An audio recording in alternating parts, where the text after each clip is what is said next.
حضور سیدنا شیخ بہاؤالدین رحمت اللہ تعالی علیہ آپ کے مریدوں کی یہ شان تھی کہ وہ پرندوں کی بولیاں سمجھتے تھے.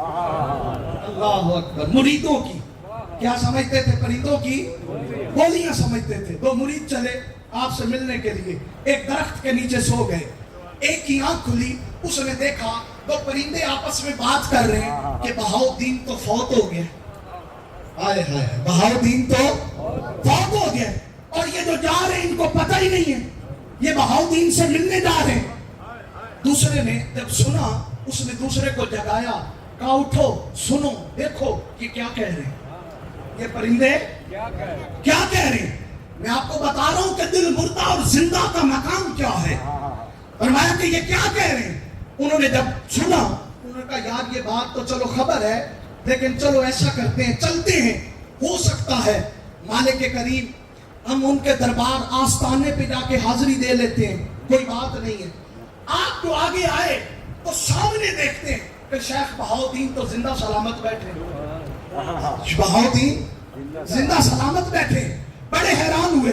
جب قریب گئے تو پہلے ہی شیخ بہاؤالحق رحمت اللہ تعالیٰ فرمایا جب دل زندہ ہو جائے تو ہر چیز آئینہ ہوتی ہے. شیخ بہاؤالدین نے دیکھا تو فرمایا گھبراؤ نہیں, پرندے سچ کہتے تھے. اللہ اکبر. پرندے سچ کہتے تھے. پوچھا حضور انہوں نے تو کہا تھا کہ آپ اسحال کر گئے, آپ تو زندہ سلامت بیٹھے, سچ کہتے تھے. فرمایا لوگوں سنو, کل ایک لمحے کے لیے, اب یہ جملہ توجہ سے سننا اور طرف جانا سن کے, فرمایا لوگوں کل ایک لمحے کے لیے بہاؤالدین یاد خدا سے غافل ہو گیا تھا. اعلان کر دیا گیا کہ بہاؤالدین وصال کر گیا. نعرہ تکبیر, نعرہ رسالت, نعرہ رسالت, نعرہ حیدری. فرمایا کہ تم جب وہ دل اللہ کی یاد سے غافل ہوا تو کیا ہو گیا؟ بہاؤالدین وصال کر گیا ہے. اب پوچھا کہ زندہ تو بیٹھا ہے, وصال کس نے کیا؟ اب زبان جسم چل رہی تھی, زبان دل بند ہو گئی.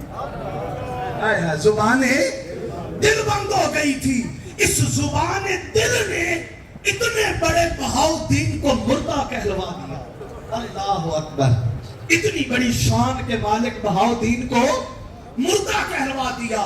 اور دوسری چیز فرمایا جس سے دل مردہ ہوتا ہے وہ یہ کہ اے بندے جب تو کچھ کھانے لگے, کسی دسترخوان پہ بیٹھے, جب بھی تو کسی بولے نا کسی دسترخوان پہ بیٹھے تو یہ غور کر لیا کر, یہ پرکھ لیا کر کہ یہ دسترخوان حلال ہے یا حرام ہے. اللہ اکبر. یہ دسترخوان حلال ہے یا حرام ہے.